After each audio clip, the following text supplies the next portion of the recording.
projet est né avant tout dans l'école de la République, au collège Rosa Luxembourg, dans une classe de 4e, tout ce qu'il y a de plus classique. En aucun cas on pensait qu'un jour on serait là en face de vous avec des partenaires aussi prestigieux, aussi solidaires. Je les remercie vraiment tous, encore une fois, de nous avoir soutenus et j'espère que l'aventure sera grande. L'aventure, mon frère Anthony, prof d'histoire dans ce lieu, avait en fait dans l'idée de travailler avec ses élèves sur la mixité des rapports garçons-filles. Et étant lui-même amoureux de la photo, enfin passionné de photo, et moi-même étant professionnel en tant que photographe, il m'a invité en fait à participer à son projet en faisant une série de portraits sur la mixité au travers de ses élèves. J'ai trouvé que son projet était enthousiasmant, à la fois parce que les photos étaient belles, la façon dont le livre était conçu, développé, était sympathique. C'était un projet qui parlait au cœur. Le livre, c'est une trace, hein. C'est une mémoire. Il y a effectivement beaucoup de messages qui sont éphémères, beaucoup de messages qui circulent par SMS, par Internet, etc.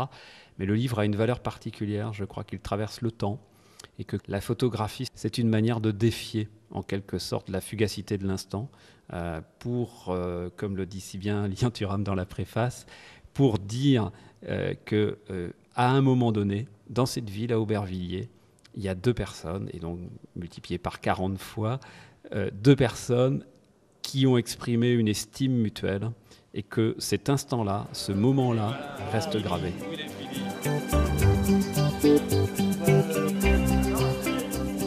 Thuram, c'est quand même... C'est Thuram, quoi. C'est bizarre que quelqu'un de célèbre qui regarde ça, quoi. Parce que c'est fait par des collégiens, c'est pas fait par des professionnels. Cet homme, il a un vécu, il a fait des choses. Il est arrivé à des choses que tout le monde n'arrive pas à faire. Et je pense que c'est une très bonne idée d'avoir ramené en préface. Si vous l'avez trouvé le livre en librairie, comme ça, naturellement, est-ce que vous l'auriez lu? Non, mais sincèrement, avec plaisir, parce que comme je disais tout à l'heure, c'est des photos qui vous interpellent. Et puis bon, c'est assez facile pour moi parce que je dirais que ça me ressemble, parce que j'ai grandi aussi dans une région comme Aubervilliers, où parfois on a des préjugés. Et comme j'ai dit, ces livres-là, avec le petit texte, ça éduque beaucoup de personnes et ça donne envie de connaître l'autre.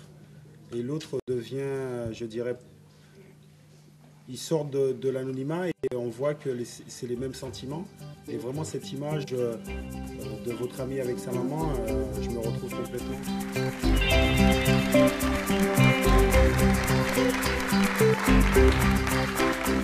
Ce livre, nous l'avons sorti à la Halde, et comme nous le pouvions très la Halde a pour métier de lutter contre les discriminations et pour l'égalité.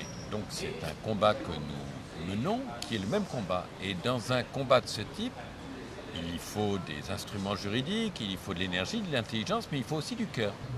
Et ce que ce livre apporte, c'est le cœur. Je pense que sincèrement, c'est une très bonne chose pour les jeunes aussi d'être ici.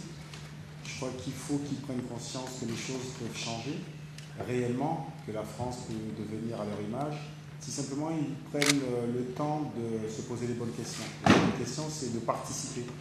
Je crois que si vous ne faites pas entendre votre voix, les choses ne peuvent pas avancer. Je crois que ce livre, c'est un exemple.